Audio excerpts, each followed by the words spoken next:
کاتتان باش من کامەران حاجی عومەر باسی ڕۆژتان پێشکەش دەکەم. باسی ڕۆژ ئەم جارە بەدواداچوون لەسەر قوتی هەژار و کەم دەرامەتان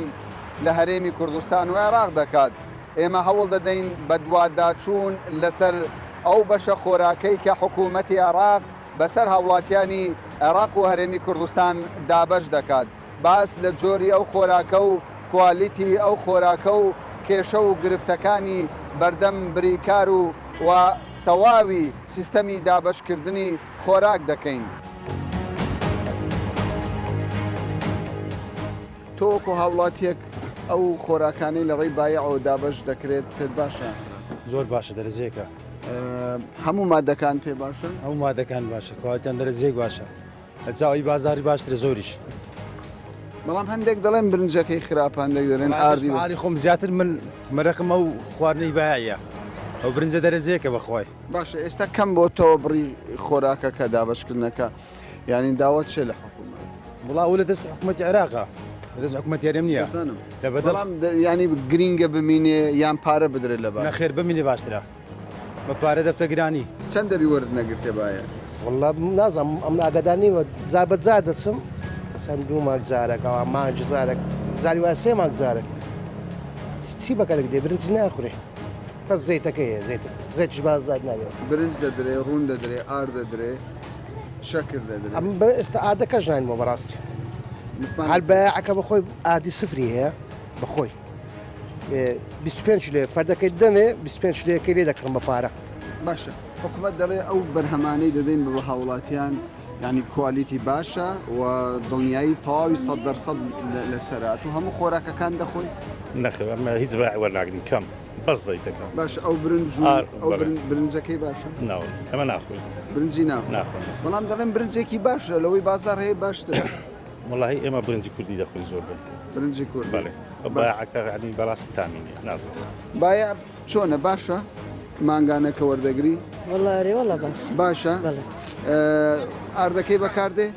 ناوەڵە سێمان چۆن ماگە ئاردەکەی بە کەڵک نایە. یعنی ناتوانانی بیکەن؟ ناکرێتە نانیش.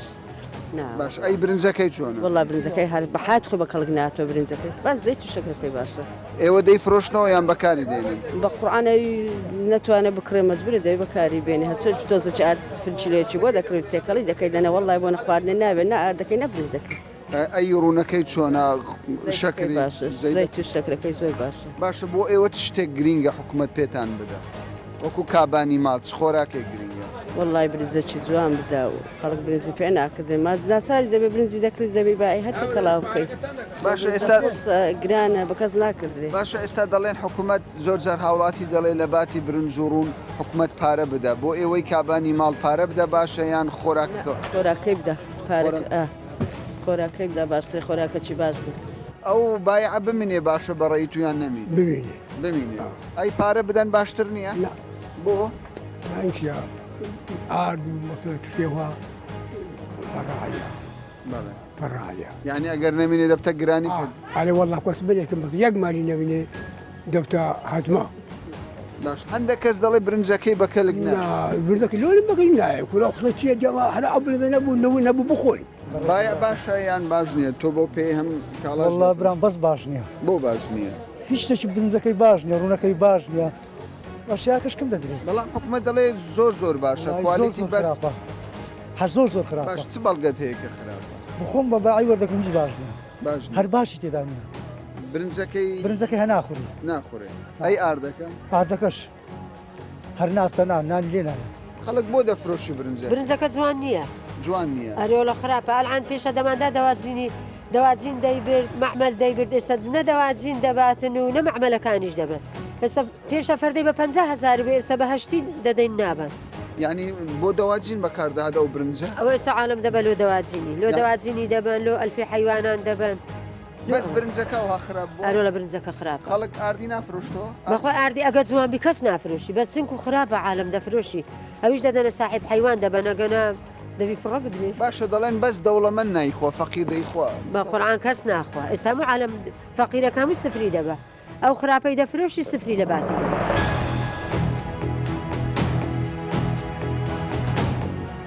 ئێمە قسە لەسەر سەلامەتی و دڵنیایی خۆراکەکان دەکەین حکوومەتی هەرێمی کوردستان وەزارەتی بازرگانی چەندە چاودێریە و خۆراکانە دەکات ئایا لەو شوێنانەی کە خۆراکەکان دەپارێزرێن سەلامەتی تەواو هەیە دڵنیایی هەیە چاودێری تەواو هەیە لەسەر بریکارەکان کە ئەو خۆراکانە پاشەوەی بەسەر هاوڵاتیان دابەشی دەکەن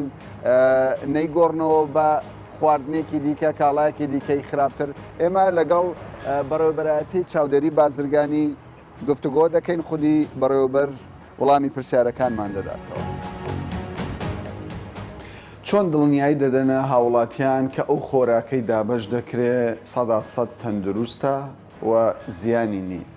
ئەو خۆراکی کە دابەش دەکرێتن سەرەتا خۆراکە دەگێتە کۆگاکانی کۆمپانیای کەلوپەری خۆراک بە ئامادەبوونی نوێنەرمان و کەلوپەری خۆراک نمونەی لێوەرەگرتن ڕەوانەی کۆنتترۆلی جۆری دەکرێت لە بەشی تەندروستی لێرە پاس دەکرێتن پاس دنیابوون ئەوەی کە کۆنتترۆلی جۆری ئەنجامەکەی گەڕاندەوە ئێمە کۆمپانیای خۆراک دابەش دەکەن ئێمە بە دواسوی نوێ دەکەین لە بۆ لای بریکارەکان و تاکو دەگات دەستی هاوڵاتی باشە بەڵام هەندێک جار هاوڵاتی دەڵێ مانکەیە ئاردێ دەتوانین بیکەین بەنان سوودی لێ ببینین مانکەیە ناتوانین سوودی لێ ئاردەکە ڕاستە ئاردەکە گەرمی خۆمانە گەرمی خۆمان بە تەنها لەوانەیە وەک پێویست نەبی لە بۆ نانێک دەکەین یەک دوو مانج و گەرمی کەرکوتمان و داها گەرمەکەی کوز زیاتر سنووشی سەرەی لێدا بوو وەک پێویست نەبوو بەڵام ئێستا دەتان برێ مانجی هەفت کە تاوەش مانکە ئاردەشی بار و مانجی هەشتی جارێ باشترا لەبەر ئەوەی چونکە گەرمەکەی ئەو جارە گەرمی مستەوردشی لەگەر گەرمی هاوردەی لەگەرە باشتر گەرمی خۆماڵی گرۆنتینی ناوی ئەوەندەی پێویست نییە بۆ بتان بەڵام گەرمی هاوردە باشتر باشە بەڵام ینی وەزارەتی بازرگانی حکوومەتی هەرێم دەڵێ ئەگەر هەر مادێک بێتە هەرێمی کوردستان باش نەوێ ئێمە جارێکی دیکە دەیگەڕێنین ئەخ بەپێی مواصفاتەکە دەردەچی یعنی تو هەر ئاردەکەی ئەو ئاردێک دابەشی دەکەین و هەموو جاری وەرنووسەکەی مواصفاتی دەردەچی دەکەین لێرێن مختبەر ئەنجامەکە هیچ کێشەشی نییە کێشەشی نییە بەپێ باش ئەی سەبارەت بە برنج ئێستا ینی ماوەکی زۆرە کەلتورێک دروست بووە هاوڵاتی برنجی ناخوا دەڵێ بە کەلێک نایە ئەمە تا چەند لەوانەیە کابانەکانیان باشن لەکو برنجەکانی برنجی زۆر باشمانواتێ لەوانەیە هەندێک جار برنجەکان باش دەرنەسی بەڵام برنجی ئەوەی کە کۆمپانیای دروست بازرگانی دانەوێرە دەین کە سایلۆیە هیچ کێشەشی نییە باش ئەگەر خۆمان هەمومان لێوە ڕاهاتینە و برنجەکەی سوکترە دەیخۆین پێمە باش یعنی پێ دوای پەیوەندی بە کابانەوە گەلێمان تۆڕە نەبن وایە باش ئێوە ینی کە چاودێری خۆراکی بایعەکان دەکەن کەەوەی دابش دەکرێت بەسەر هاوڵاتیان دەزانن ئەو خۆراکانی کە دێ لە چ وڵاتێکەوە دێ دڵنیایی ئەوەتان پێدەدرێت کە سەرچاوەکەی ڕاستە هەموو سەرچاوەکانی لەگەرا بەپێی مەنەفێستەکانی کە دێتن تاکو لەگەناو کۆگاکانی مە مەنەفێستی خۆی لەگەرا باش زۆربەی ئەو بەرهەمانەی دێن لە چ وڵاتێک دێن بەسەری برنج لە ئەرجەنتین دێ لە ڤێتنام دێ لە تایلەند دێتن زەید ئێستا زەیتەکە خۆماڵیە لەگە شەکرەکە ئێستا خۆمالیە کانی عێراق دروستێک باشە سەبارەت بە بەرهەمەکان هەندێک جار هاوڵاتی دڵە ڕاوچی لەلا دروست دەبی دەڵێ لەو شوێنەی کە ئەو خۆراکانە دەپارێزرێن سەلامەتی تەواوی تێدانی لە بەرچی زۆر جار گومانێک دەکەن لەوەی ینی ئەو کۆگایانەی کە دەپارێزن سەلامەتی ئەو کۆگانی هیچ گومان تێدەێت کە سەلامەتە هەموو پشکنین لۆ دەکەیت پێشەوەی دابش بکرێت کەواتە تەندروستی ڕێگای پێدا بە دابشکردنی ئەو دابش دەکەیت باشە هەندێک جار گرفتی ئەوە دەبێت کاک محەممەد یان گلەی ئەوە دەکرێت هەندێک بریکار خۆراکەکان دەگۆڕێ و حاڵەتان ئەمە لە بدوایەوە کە دابشی بریکارەکانەکەین لێژنەکانی بە بەدواتون دەکەن لە بۆ لای بریکارەکان تەماشا دەکەن بزان نفسی برنجە نفسی یان گۆڕانکاریگە کرابی کاردانەوە یاسایی لەگە دەکەین تا کوێستاش شیشوانمان لێ دەدیتنە بەڕاستی قەت دروست نەبوو دروست نەبە لەخێن باشە ئەی سەبارەت بەو کۆگایانەی کە بریکارەکان ینی بەرهەمەکان هەردەگرن دڵنیاییتان هەیە لەوەی کە ئەوان لە شوێنێکی پاک و تەمیزە و خۆراکانە هەڵدەگرن بۆ نمونە ئارد ینی زۆرجار لە تۆڕە کۆمەڵاتەکان ڤیددیۆی سیر بڵاو دەکرێتەوە جورجێک لە شوێنێکە نازانم شتێکی تر لە شوێن ئاردەچێبی بێجور زنابی ئەوە شتێنێ بەڵام ڕێک کەم زۆری بەڵام ئێستا کۆمپانیای دروستکاوی دانۆلا بڕیاری دای ڕێنمایشی داتە بریکارەکان دەبێ هەموو بریکارێک تەختەدار لە بن ئاردەکە دابنێ ژوورەکان تەوەی هەوای لێ بکرێت فەرق هەوای هەبیتن لە هەمان کات دەبێ ژوورەکان سپیکرانیان لە بەکرابن کەواتە ئەو کاتە وەبی کون و خوشبوونەکانی تێنم هەر دیە کون و خوشبوون تێداوی بێش ئەو مەرجەتاندانا و بەلێدانرا بە دواتری شو دەکەن لە زۆر جێبەجێ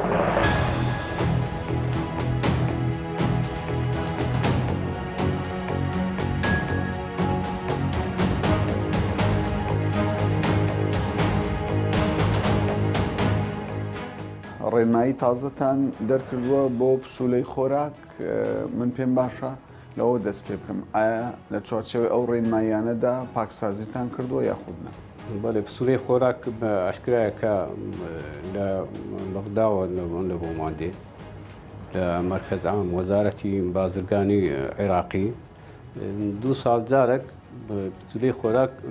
تەبع دەبی نوێ دەبتەوە نوێ دەبتەوە 2 ساڵ جارێک نوێ دەبتەوە ساڵی 2017 بێکەوە ئەو ساڵ 2016 تەبع نەبوو بەس کە پسوولەکان دێن کە بیتاقەکان دێن لە بۆمان دەنێرن پێشوەختە ئەو ساڵ تاخیر بوو ئەو ساڵ دواکات لەبەر ئەوەی کە پسوولەکانیان تەبع کرداوایان لێکردین بچین استیلام بکەین لیان وەرگرین پێمان گوتن نموزەجێکمان لۆ بنێرن نموزەجەشیان نات تەمەشامان کرد ئەو نموزەجە وەکو ساڵانی پێشتر نییە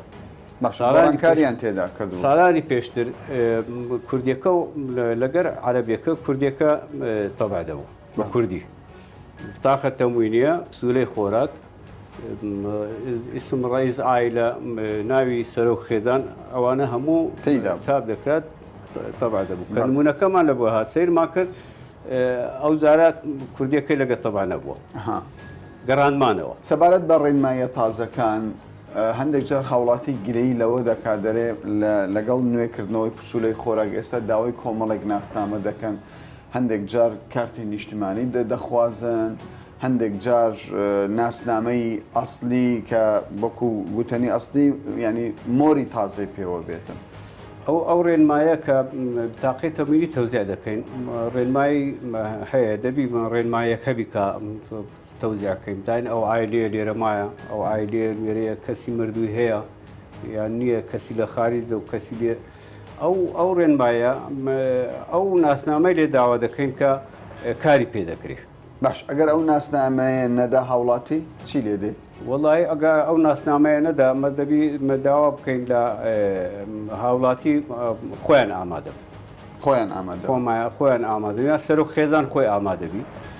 ئەگەر نا ئەو ناسنامەیە ئەگەر پێ نەبی لەوانەیە ڕۆژێک لە ڕۆژان لە لزنەیەک لێژنەک دێ تەدقیق دەکا ئەو بیتاخانەما کو تەوزیع کردیا باش سەبارەت بە بریکارەکان وەکو پێی دەگوترێت وەچیل لەلایەن هاوڵاتیەوە زۆر جار دەگوترێت ئەو وەچیلانە و بریکارانە لە شوێنی مەرکەزنین لە دوورن لە گەڕەکەکان چیتان کردو بۆ چارەسەر ئەو وەچیلانە کە دابەش کرایە وەختی خۆی پێش ئەمە دابەشیان بکەین WFP و ئەوانە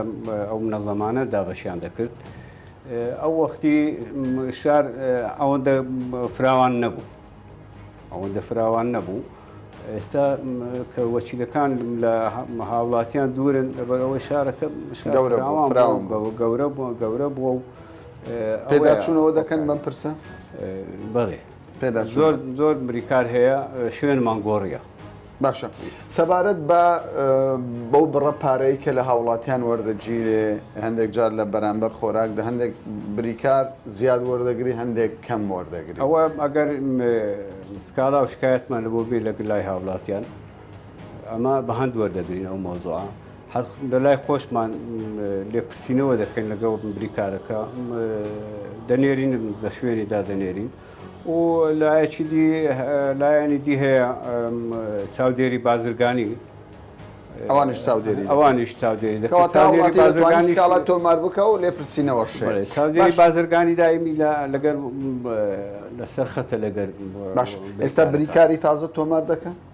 ئێستا بریکاری تازە تۆمار دەکرد ئەو شوێنانەی تازە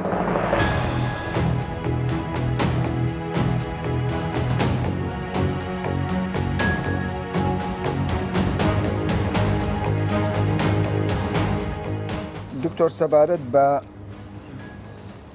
دابشکردنی خۆراک لەلایەن حکوومەتەوە مەفهومێک لای هاوڵاتی دروست بووە تێگەیشتنێک دروست بووە دەڵێن پارە باشترە لەوەی ئەو بڕە خۆراکەی کە لە ڕێگای بریکارەکانەوە وەری دەگرن کاتی باسی پسوڵەی خۆڕای دەکەین زامنەکە بۆ فەقیران و هەژاران لە کۆمەلگادا ئەو سیستەمەش پەیڕەوکرا لە ساڵی 1990 لە سەئاستی عێراقدا و ساڵی 1940دا لە سەئاستی عێراق پەیڕەوکراوە بەڵام دوای بریارەکانی ئەنجومەنی ئاسایشی نێودەوڵەتی 1661 ساڵی 1990دا لەسەر عێراقدا گەماڕۆی ئابووری سەسپاوە ئەمە هۆکارێک بۆ حکوومەتی عێراق بین لەوەی بکاتەوە ئیدی سیستەمی خۆراک بە پسوڵەی خۆراک بدێتن بۆ هاوڵاتیاندا کاتی خۆشدا حکوومەتی عێراق بشتیەک مادەی دەعم دەکرد بۆ ئەوی هەندەر بوو بۆ ئەوەی کە پاڵپشتی هاوڵاتی دەکرد بۆ کڕینی ئەو خۆراکانە لەسەر ئاستی عێراقدا بەڵام ئێستا حکوومەتی عێراق تقریبا 3 مادەی خۆراشی سەرەکی دەدات ئەو کاتەی ئەمە تێداینا ئیدی ئاردە و برنجە و ئیدی شەکرە و ڕوونە کەواتە دەکاتە 4 مادە سەبارەت بە شێوازی دابەشکردنەکە و زۆر جار دەگوترێت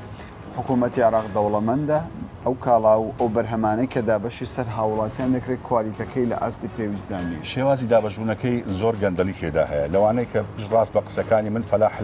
سوودانی هەبوو وەزیری بازرگانی عێراق بۆ ئەو کاتیدا گەندەلێکی زۆر هەبوو لە وەزارەتی بازرگانی عێراقدا و لایەنیش بێت لەسەر کارەکەیدا ئیدیز لەگەڵ ئەوەشدا کە کاتی عقد دەکاتن وەزارەتی بازرگانی عێراقدا لەگەڵ کۆمپانیەکان و شەریکان و تەمەشا دەکەین ئیدی ئەو کاتی عنی کەواڵێتی زۆر نزم دێتن بۆ پڕکردنەوەی پێداویستەکانی هاوڵاتی لە پشوڵی خۆراکدا کەواڵەتەکەی بەرز نییە کەواڵەتەکەی زۆر نزمە ئەوەی بزانم 2 مانگە تقریبا ئێستا بەخۆی فشارێکی زۆر لەلایەن هاوڵاتیان و دەستگای حکوومەتدا ئیدی کەمە کەواڵێتی بەرز بۆتەوە باشە ئەوە وامان لێ ناکە کە لە بری ئەوەی خواردنە خراپە دابش بکرێ بەسەر هاوڵاتیان پارەکە بدرێت بە هاوڵاتیان خۆیان لە بازار بیکردنەوە حکوومەتی عێراقەتە ئێستا تقریبا 100 میلیارد دلاری صرف کردووە لەو پسڵی خۆراکدا بەدەل لەوە 100 میلیارد دلاردا بەدەل لەوەشدا ئیدی خۆراکمان هەبوو بەرامبەرنەوەدا ئەو کاتی UN تقریبا لە حکوومەتی عێراق ینی مەبەست لە حکوومەتی عێراق حکوومەتی دوای ڕژێمی سەدام دوای ڕژێمی سەدام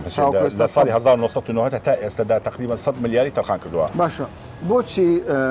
ئەم بڕیارە گرینگە کە دەبێت حکوومەت خۆراک بەسەر هاوڵاتیان دابش بکات لە ڕووی ئاسایشی خۆراکەوە بۆچی گرنگی ئەوەیە تقریبا دەلێت سەمان ئەمانە ئەنزامنکردنی بەتابەتی ئەو خۆراکەیە بۆ هاوڵاتیاندا کە مانگانە بۆی دابش دەکرێتن لەگەڵ ئەوەشدا چینی هەژارمان هەیە بەتاڵە و بێکاریمان هەیە لەسەر ئاستی عێراقدا تەسیراتی خۆی ڕاستەخۆ لەسەرچی لەسەر ئەم چینەدا لەگەڵ ئەوەشدا تەمەشا دەکەین کاتی و حکوومەتی عێراق پارێ ئەداتن ئەو کاتی پێم وایە نرخەکان لە بازاردا بەتایبەتی ئەو کاڵای سەرشیەکاندا وەک ئارد وەک برنج وەک شەکردا وەک ڕۆندا تقریبا نرخەکەی بەرز دەبێتەوە ئەمە تەسیراتی هەیە لەسەرچی لەسەر نرخ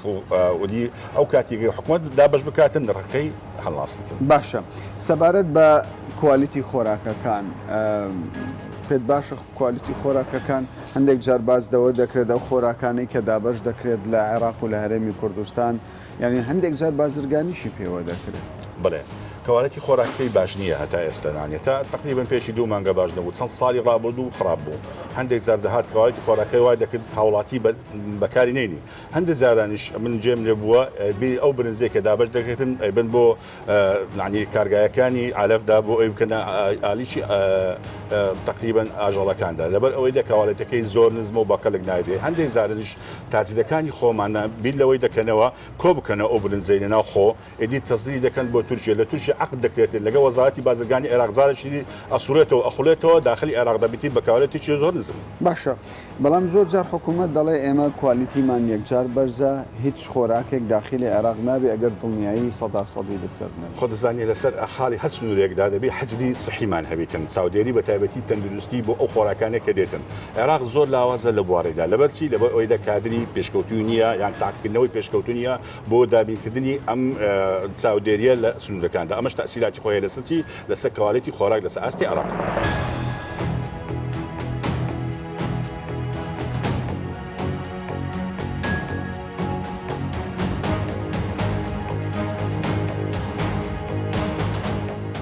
باە یاخود بڕەخۆراکی هاوڵاتیان کە مانگانە دەدرێت بە هاوڵاتیان ئێستا چەند مادە دابش دەکرێت بۆچی ماوەیەکی زۆرە ڕێژەکەی کەم بۆتەوە لە 14 مادە بۆتە 4 مادە بڵێ لە ڕاستیدا ئێستا شەکر و زەیت و برنج و ئارد دابش دەکرێت بەسەر هاوڵاتیان لە هەموو عێراقدا وەک ئاشکرایە ئەم بابەتە بابەتێکی مرکزیە لە نەفقاتی حاکمە پارەی لە بۆ تەرخان دەکرێتن و بە ئیعازی وەزارەتی بازرگانی عێراقی فدرالەوە خۆراک بەسەر هەموو پارێزگاکانی عێراق و هەرێمی کوردستان دابش دەکرێت لە ڕاستیدا ئەوەی جەنابتان ئاماژەتان پێکردکەوە لە ساڵانی 2000 نزیکەی 14 مادە دابەش دەکرا، بەڵام ئێستا وردەکەم بووەوە تاوەکو ماوە 4 مادە. ئەو 4 مادەیەش سەبەبەکەی ئەوەیە کە ئەو پارەی ترخان دەکرێت لە بودجەی ساڵانەی عێراق ساڵ بە ساڵ کەمتر بووتەوە. هەموو شتێکیش پێویستی بە چاکسازی و بە نوێکردنەوە و بە گۆڕانکاری هەیە. بۆیە لە ساڵانی 2011 حکوومەتی عێراقی بڕیاری داکەوە ئەو پارەیە کە تەرخان دەکرێت بۆ هەر پارێزگایەک لەو مەبلەغا بدرێتە پارێزگا، ئەو لە پارێزگا تەندەری بەڵێ تەندەرینجی بۆ بکەن و خۆیان سەرپەرشتی بکەن و خۆراکی پێ باش. ئێوە گفتوگۆتان کردووە لەگەڵ بەغدا ئەو بڕە پارەی کە بۆ خۆراک دابین دەکرێت بدرێتە هەرێمی کوردستان، هەرێمی کوردستان بۆ خۆی گرێبەست و عقد بکات لە هێنانی خۆراک بۆ هەرێمی کوردستان. بەڵێ لە ڕاستیدا ئەوە دائیمەن هەوڵی ئەومان داوە وەکو وەزارەتی بازرگانی و پارێزگاکانیش لە ئاست خۆیان هەوڵی ئەوەیان داوە کەوا گۆڕانکاری لە سیستمی پێدانی خۆراک لە ڕێگای کۆبوونەوە بکرێتن، بەڵام لەبەر ئەوەی ئەو مەبالغانی کەوا دیاری دەکرێتن بەشی هەموو هاوڵاتیان ناکە. بۆیە بەدیلی ئەوە نظامی ڤاوچەرە لە وەزارەتی تیجارەی عێراقی لێژان دادەندرێ بە بەردەوامی، بەڵام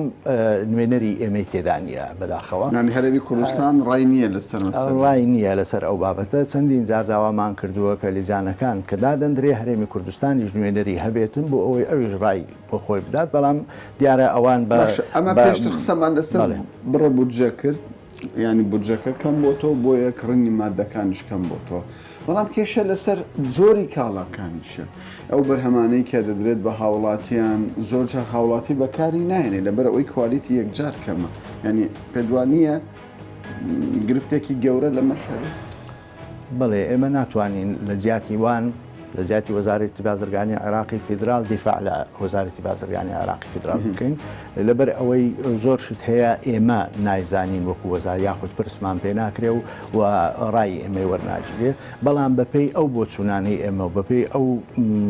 گفتوگویانەی کە لەگەڵ ئەوان کردومانە ئەوان دەڵێن سوچی ئەوەی کەوا کوالیتیەکەشی خراپە هەر بە هەمان شێوە زۆری کەمیەکەیە کەوا خەڵکانی هەموو عێراق مەواد وەردەگرێت، ئەوی پێویستێتی ئەوی پێویستی نییە، و دووەمینیش ئەوەیە کەوا ئەو پارەی تەرخان دەکرێتن کەمە. ئەو خۆراکانی کە لە بەغداوە دێن بە کوالیتیدا دەڕوە، سەلامەتی خۆراکدا دەڕوە. بڵێ ئێمە لە هەرێمی کوردستان یعنی بەدەر لە هەموو پارێزگاکانی تر هیچ خۆراکێک دابەش ناکرێ ئەگەر لە چاودێری تەندروستی پارێزگاکەی خۆی دەبل چێک نەکرێتەوە، جارێکی ترتێز نەکرێتەوە و ئەوان ئیعاز بدەن کەوا ئەو خۆراکە هیچ گرفتێکی نییە ئینجا دابەش دەکرێت. زۆر جار هاوڵاتی داوا دەکات دەڵێ باشتر وایە ئەو پارەیە کە خەرج دەکرێت بۆ کڕینی کاڵاکە هەندێک کەس گومان دەکەن لەوەی کە خەڵکێک سوودمەند دەبێت لە کڕینی ئەو کاڵایە. دەڵێن با پارەکە ڕاستەوخۆ بۆ هاوڵاتی بێت. ئەم سیستەمەتان پێ چۆنە؟ پێتان وانییە باشتر بێت؟ بڵێ ئەوەش یەکێکە لە بیرۆکەکان کەوا ئەو هاوڵاتیانەی کەوا باری دەرامەتیان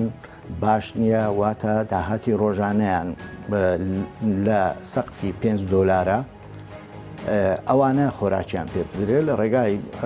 کاروباری وەزارەتی کاروباری کۆمەڵایەتی و لە ڕێگای چەند منەظەماتێک و ڕێکخراوێک ئەوانە حەسر بکرێن، واتە خۆراک پێویست ناکە بدرێتە کەسێک کەوا باری دارایی زۆر باشە و هەروەها پێویستی بەو خۆراکە نییە، ئەو خۆراکە کە وەردەگرێ دەیبا لە بازارەکان دەیفرۆشێ. ئەمە وای کردووە کەوا قیمەتی ئەو خۆراکی کەوا دێ نزم بێتەوە، ئەگەر بێت و ئەوانەی کە مستحقن ئەو خۆراکە وەرگرن و ئەو فکرەیەش هەیە لە وەزارەتی تیجارەی عێراقی بە دەلیلی ئەوەی کەوا پرۆژە یاسایەک یاخود ڕەشنووسی یاسایەکیان پێشکەش بە ئەنجومەنی نوێنەرانی عێراق کردووە، لە ئەنجومەنی نوێنەرانی عێراق خوێندنەوەی یەکەمی بۆ کراوە. ئێستاش پێویستە ئەو خولەی ئێستا دەست بکەن بە دووبارە خوێندنەوەی دەکەن لەم پرۆژێ. پێتان باشە ئەم جۆرە سیستەمە قازانجی زیاتر بە خەڵکی عێراق و کوردستان بگەینێ؟ بڵێ لەبەر ئەوەی نیزامێکی سمارت کارتی پێ دەڵێن، کە ئەو سمارت کارتە دەرچوو ئەو کاتە وەزیری تیجارەی عێراقی دەتوانێت گۆڕانکاری لە سیستەمەکە بکات و ڕێنمایی تازی بۆ دەربێنێتن. لەم بەدوادا چوونەدا بۆمان دەرکەوت کە ئەو بەشە خۆراکەی لەلایەن حکوومەتەوە پێشکەش بە وڵاتیان دەکرێت سەرڕای کەم و کوڕیەکانی لە دابەشکردن، سەرڕای ئەوەی کە کوالیتی ئەو خۆراکانە تا ڕادەیەک وەک پێویست نییە، بەڵام زۆرینەی هاوڵاتیان لەگەڵ مانەوەی دابشکردنی ئەو بەشە خۆراکەن لەلایەن حکوومەتەوە و خزمەتێکی زۆر بە چینی هەژار و کەم دەرامەتان دەکات. بۆیە داوا دەکەن لە بەرپرسان و پەرلەمانی عێراق و کوردستان زێدەتر چاودێری ئەو پرۆسەیە بکەن و لە داهاتووشدا وات بکەن بەو بەشە خۆراکەی کە ئێستا دابەش دەکرێت بە شێوەیەکی باشتر و ڕێک و پێکتر بەسەر هاوڵاتیان دابەش بکرێت تا باشێکی دیکە و بابەتێکی دیکە بەخواتان دەستێت.